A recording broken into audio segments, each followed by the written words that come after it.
कब्रिस्तान की चीख। रात का समय था, आसमान में बादल घिरे हुए थे और हल्की हल्की हवा चल रही थी। गांव के पास एक पुराना कब्रिस्तान था जिसके बारे में कई डरावनी कहानियां प्रचलित थीं। कहते थे कि वहां रात में जाने वाला कभी वापस नहीं आता। राहुल और उसके दोस्त विनय ने इस बात को सिर्फ एक अफवाह समझा और सबको गलत साबित करने के लिए कब्रिस्तान जाने की ठानी।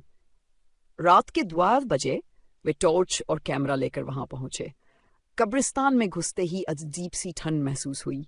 चारों ओर टूटी फूटी कब्रें और जंग लगे लोहे के गेट थे। हवाओं में कुछ फुसफुसाने जैसी आवाज आ रही थी।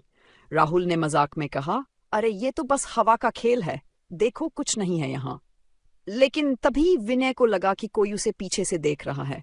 जब उसने मुड़कर देखा तो एक लंबी काली परछाई एक कब्र के पास खड़ी थी।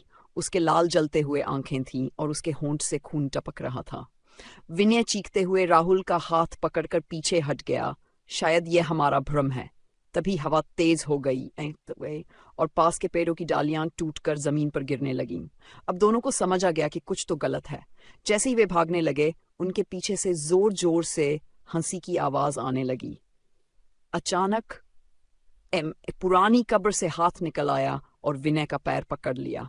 विनय जमीन पर गिर पड़ा और डर के मारे चिल्लाने लगा। राहुल ने जल्दी से उसका हाथ खींचा और दोनों वहां से दौड़कर बाहर निकले। लेकिन जैसे ही उन्होंने गेट पार किया, वह परछाई गायब हो गई। अगली सुबह जब वे गांव के बुजुर्गों से इस बारे में बात करने गए तो एक बूढ़े बाबा ने कहा, तुम बहुत भाग्यशाली हो कि जिंदा लौट आए। वो आत्माएं उन लोगों की हैं जो बिना अंतिम संस्कार के यहाँ दफना दिए गए थे। अब वे बदला लेने के लिए हर रात भटकते हैं।